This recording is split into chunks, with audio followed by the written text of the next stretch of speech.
तेव्हा काल जाहीर झालेल्या कर्जमाफीचा फायदा हा अल्पभूधारक आणि मध्यमभूधारक शेतकऱ्यांना होणार आहे। खरं तर अल्पभूधारक शेतकऱ्यांसाठी ढोबळमानाने कोणते निकष लावलेले आहेत, तर 5 एकरपेक्षा ज्यांच्याकडे कमी शेती आहेत असे शेतकरी अल्पभूधारक समजले जातात।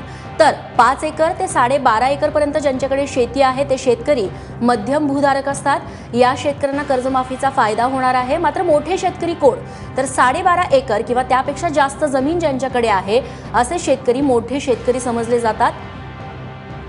आणि यानंतर थेट जाऊयात औरंगाबादला। आमचे प्रतिनिधी कृष्णा केंडे आपल्यासोबत आहेत। कृष्णा, काल इतका मोठा निर्णय आलेला आहे आणि त्यानंतर आता हा दुसरा महत्त्वाचा निर्णय येतोय, काय तपशील?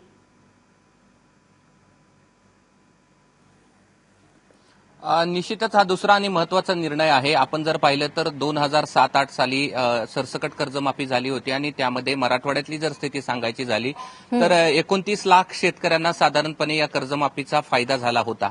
मात्र या सरसकट कर्जमाफीमुळे धनदांडगे जे शेतकरी जे आहेत त्यांना देखील फायदा झाला होता। कारण धनदांडगे शेतकरी म्हणजे ज्यांचा व्यवसाय डॉक्टर, इंजिनियर आहेत, मात्र शेती घेऊन ठेवलेले अशा लोकांना मोठ्या प्रमाणावरती झाला होता। आणि त्याचं मुख्य कारण असं होतं की जे शेती न करणारे धनदांडगे लोक आहेत ते शेतीच्या नावावरती कर्ज घेतात आणि त्याचं मुख्य कारण असं असतं की शेतीला मिळणारं कर्ज हे 4 ते 6% व्याजदराने असतं आणि त्यामुळे कमी व्याजदर असल्यामुळे त्याचा उचललेला पैसा इतरत्र उपयोग होतो।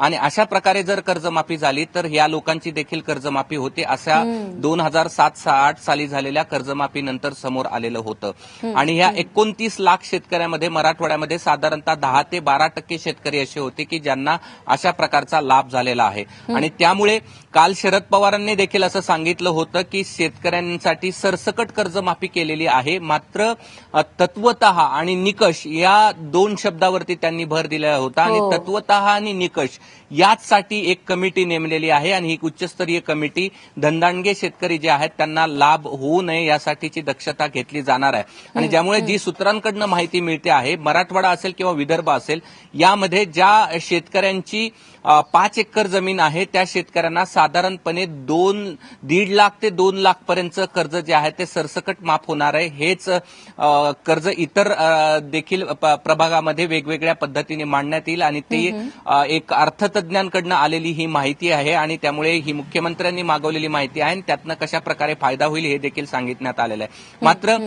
सरसकट कर्जमाफीतून धनदांडगे शेतकरी आहेत जे फॉर्च्युनर घेऊन हिंडतात किंवा शहराच्या आसपास ज्या लोकांची शेती आहे मात्र ती शेती करण्यासाठी नाही तर गुंतवणूक म्हणून शेती घेऊन ठेवणारे लोक आहेत आणि त्याच्यावरती ज्या लोकांनी कर्ज घेतलेले अशा लोकांना लाभ होऊ नये म्हणून ही समिती काम करेल आणि यातनच जे निकष आहेत ते ठरतील।